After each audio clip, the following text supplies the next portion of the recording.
back to work. Getting ready for a divisional opponent on the road. Should be a heck of a ball game. Good football team. They're playing very well right now. They've been getting out on people first quarter, jumping on, playing good defense, getting off on third down. Best rushing defense in the league, and offensively they're running it very well. So they're playing good ball. We're both 2-1 and looking to get the next one. So, questions? What's been the biggest struggle for you guys offensively on third down? Oh, I don't know.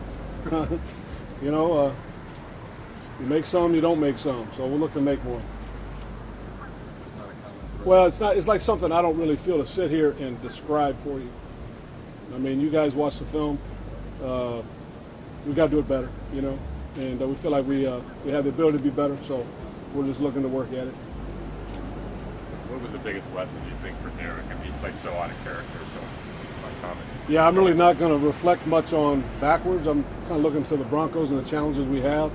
I'd be happy to answer anything that you have regarding the Broncos and going forward.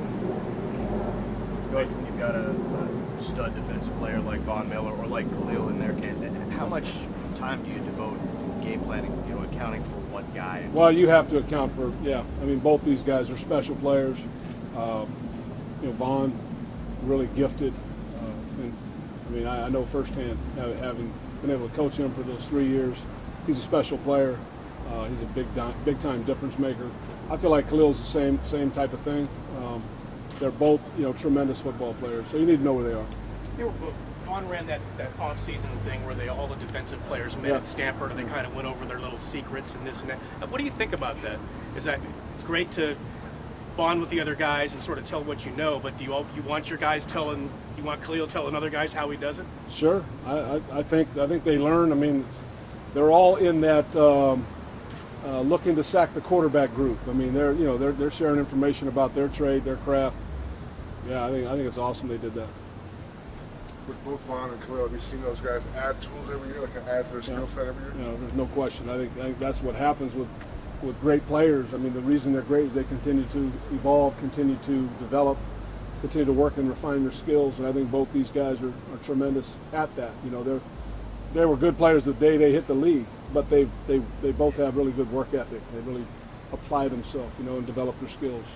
Similar styles in your mind, or how are they different? I mean, they've got differences. One's a little bit bigger, but they both have the ability to, to have power, to have speed, to be effective as pass rushers. So I think Vaughn's probably the most bendable guy. I mean, I've seen him, turning the edge, about an inch off the ground, full speed. So he's got probably more rare bendability, and Mac probably has a little more power, but they're both really good football players. What do you mean at Marquette starts the season? Obviously, he's forced a couple months consecutive weeks, but also just his other months as well.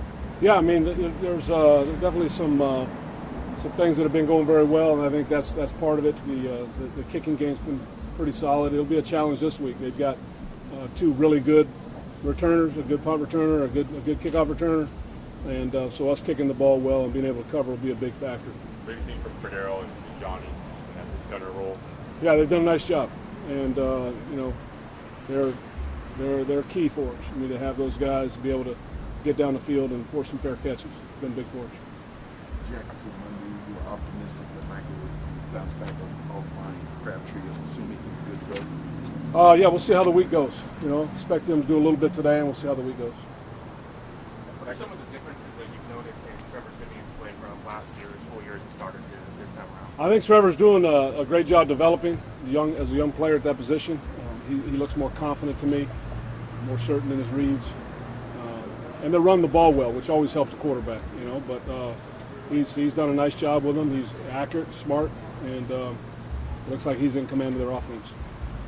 How important is it that you kind of get the pass rush going? I mean, you had to force that against the Jets, but I think just one each of the other 2 weeks. Going forward, what do you need to do to kind of get that cranked up? Yeah, pass rush and coverage go hand in hand. Play good pass defense. So, we need to be a little tighter in our coverage and a little better with our rush. And when they go hand in hand, then you have the results you're looking for. Denver, by reputation, one of the toughest road venues in the league. Obviously, as well as anyone. Is that legit? I mean, is it playing there versus playing at another? It's definitely legit. it's a great environment. It's all that. You know, we've got a good team. They've got a loud crowd. It's a tough road game. What makes divisional games different? The familiarity a little bit. I think you end up knowing more about each other. So, you know, I know divisional games are hugely important. I think both teams understand that. The significance of these divisional games, is that something that requires very little statistical presentation to your players? Is it, you know, how do you, I don't know, do you just, does it go without saying? Well, we know division games are important, but there are some days when maybe statistical references are appropriate, and then other days where it's just about getting your mind right and getting ready to go compete. Your receivers don't have the best numbers against the Broncos secondary. What do they do well against you guys? They cover. They're really good. They're gifted. You know, Calif and Chris and Roby's really come on. I think those three guys are as good as any three in the league. So, you know, very talented. A good pass rush in front of them, and they're real sticky. So, yeah, it's going to be a big challenge for us. With Cooper and the drops, is that something you want to talk about, or is there a fear of getting in his head a little bit, or something? How do you address that? If I felt I could talk my way through it, I'd be yapping all over the place. It's not something I can talk my way through. He's just going to have to, you know, make the catch, do the work, and I believe in him. I believe he will. So, to me, he's one of our dynamic playmakers, and we need him to make plays, and he will. All right, guys, thank you. All right, thank you. Thank you, Jack.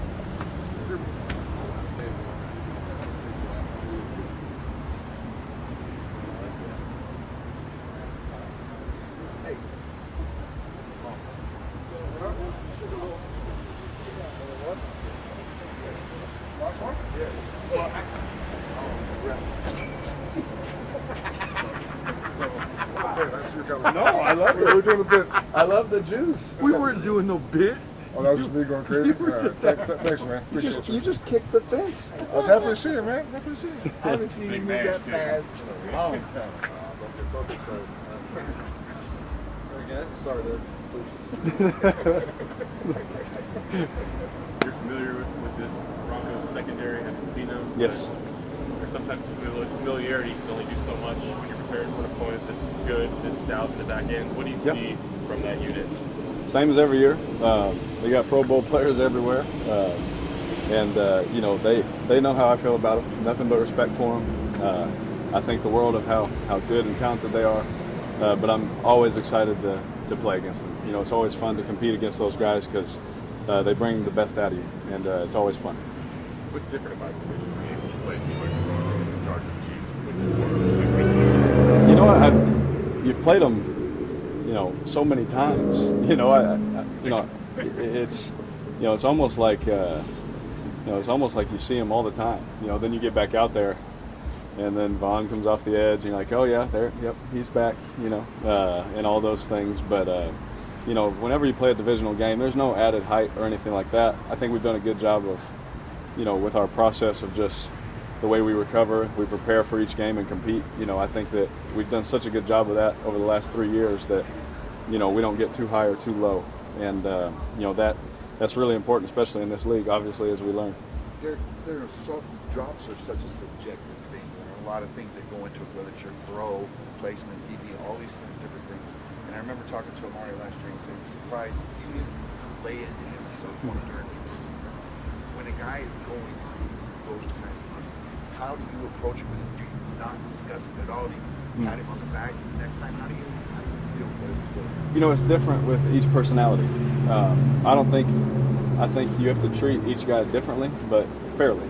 You know, you want to treat them equal, but you got to do that in different ways with some guys.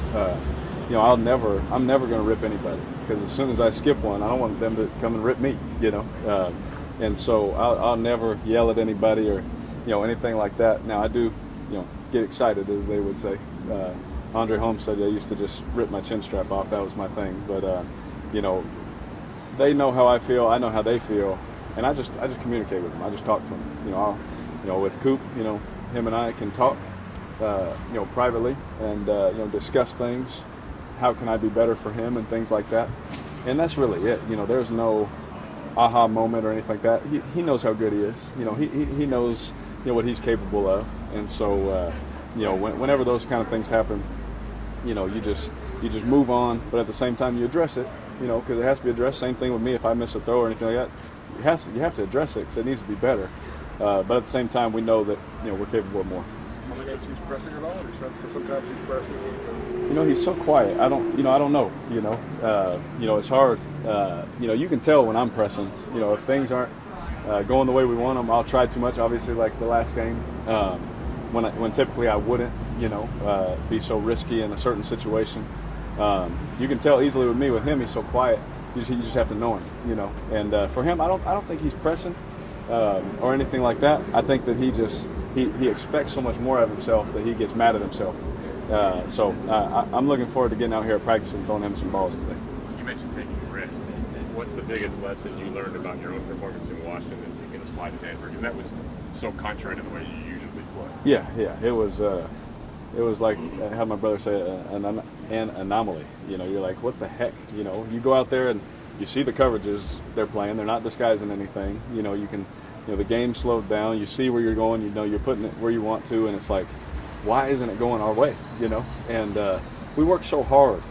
For I'd say it this way: if I were to miss meetings or miss some notes, if my process changed or anything like that, then I would be like, well, this is the reason we did it. It was one of those things, man. We had a great week of practice. Like I said after the game, our third down day was awesome. It was just one of those days where we went out there and it just did not go well. And so there was nothing really I could put a finger on it except, man, I just got to come back and work harder. Whatever that means, whatever it looks like, whatever I feel throughout the day, just try and do it better.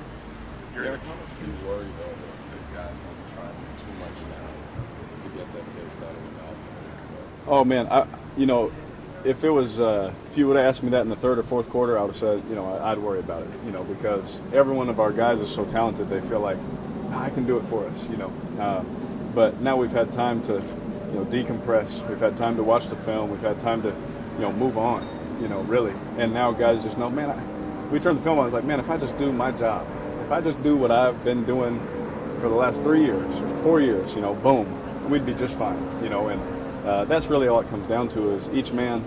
You hear it all the time in the NFL, but it's like it's so true, man. If we just go out and do our job. Like if I were to go out and just, hey, man, don't try and do everything for everyone else. Just do my job, and that's to lead our offense and make the right decisions and things like that. Then we would have been just fine. I know you don't pay attention to this stuff. I think the worst quarterback rating game you ever had, you followed up by the best one you ever had. Do you take that loss with you and use it to prepare? I mean, you already work as hard as you can work. How can you work harder? Man, it's crazy, right? That's why, my brother always told me when I came to the league, he said, you're going to find something every week, whether you go through something or anything. He said, as much time as you cram, as much stuff as you cram into your day, you'll find something. You're always going to find something to get better. He said, as soon as you don't, stop playing, because it's time for you, to be done. And, sure enough, watching the film, like I've told you guys before, I'm so weird. Like, even if my notes were like too messy, well, maybe I need to be more detailed. Maybe I need to write them better. Maybe I need to be cleaner in my preparation. So without getting too much into it, I looked at things and said, well, maybe I could do this a little bit better. Maybe I'd do this a little bit better going into the next game. Because anytime, like anybody, you get punched in the mouth, you got to fight back. So obviously if you got hit, you didn't do something right. And so you got to fight back and figure out what it was. Derek, give us one thing you found that you felt you got to do. Don't press. Yeah, I just say don't press. I don't need to make every play. I always put it on my shoulders, and I'm harder on myself than anybody is. Whenever we put a performance out there like that, I told you after the game, everybody played great except me. And I just got to know. I just got to rely on my teammates, man. I don't have to do it all. You're a fairly athletic quarterback. Is there a delicate balance sometimes between standing tall in the pocket, going through progressions, and just trusting your protection, between knowing when it's time to bail out and flush out and try to extend the play with your feet? Yeah, a lot goes into that too, situationally. And I think we had like a 3rd and 12 where I was stepping up in the pocket, and my thought was to run, but they got a guy hanging there waiting for me to come up and make the tackle. Well, then I'm going to sit in the pocket. I'm going to try and deliver one downfield because that's how we get the first down. And then we ended up getting a sack. And then there was one late in the game. It was a 4th down. We didn't convert a 3rd down. It was a 4th down where it wasn't there, and I knew, hey, clock's out, got to go. And I found a lane. I knew what they were playing coverage-wise, so I knew I could sneak out. So there's a lot that goes into it. There's a lot going through my mind on each play. But like you said, there's a fine line of, all right, do I just drop back and get out of here? Do I try and make this play? You can question everything when it doesn't go well. But, you just trust what's worked for you in the past and just continue to grow off that. Speaking of your trust, your offensive line, I'm sure you have still plenty of ton of trust in that group, Oh, yeah. obviously. They took a hard look at this past game. It wasn't them, what they saw on film. Just do you have words for encouragement for them, or I guess what's the back and forth coming off of a rough week for that group? Oh, man. I just tell them, hey, I'm going to get the ball out for you. I just encourage them and tell you do exactly what you've been doing, because I know that they're just going to work their tail off. I know that they're going to come in angry today, just like they always do. They're going to come in and fight at practice, just like they always do. And if they find any little thing in their game that they didn't like last week, they're going to come and try and correct it this week. But I don't ever have to say anything to them. I have a really good offensive line. I don't need to worry about it. You mentioned Vaughn coming off the edge. Yeah. What makes him different than other pass rushers? Any particular memory of a play involving him? Oh yeah. Well, I've been involved a lot of plays with Vaughn. He's a heck of a player. Again, he's another guy that knows how I feel about it. I think he's one of the best to ever play the game. Not just in the game now. We all know that. He's one of the best to ever play. The way he can, come off the ball, kind of like our man Calif. The way he can get off the ball, though. The way he can, time the snap count and those things. It's freakish. I remember my rookie year catching the snap, and he was already behind me. And I didn't know. I was like, do I still do my drop? Like, what do? Like, man, you just kind of step up and try and get rid of the ball, I guess. But yeah, he's an amazing player. I have nothing but respect for him and their defense, and they all know that. But I do look forward to playing against him. I love playing against the best, man, and these guys are some of the best. Marquette, he's had a pretty fast start. He's forced a couple of bumps that have helped invigorate your guys' offense at times. What have you seen from him in this early going? He works hard. Obviously, he likes to joke around and have a lot of fun, but at the same time, there's no doubt in that he works his tail off. If he has a rough game or anything like that, he's out here working his tail off before practice, after, whatever he's got to do to just be better. So anytime you get a guy with talent that works hard, it's going to be good. Last one over here. How much of a thing is this whole anthem thing with you guys in terms of, it's taken on a life of its own? Now the president says there should be a rule requiring guys to stand. Right. What do you guys think? Yeah, again, that's something that, I'm not a politician, at least yet. So I don't even, pay attention, man. It's one of those things that I'm so focused on correcting my mistakes from the game that I promise you I haven't thought about an anthem or anything like that. But, going forward, we'll see what happens, throughout the league. I know it's a big deal. I know it is. But as long as, us as players, we can, affect change, within our communities, I think that that's a good thing. Have you guys talked about what you're going to do this week? No, we have not. Thank you, guys. Thanks, sir.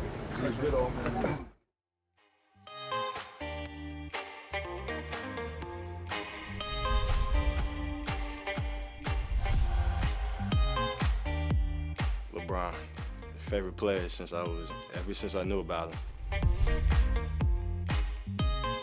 Jay-Z, Beyonce.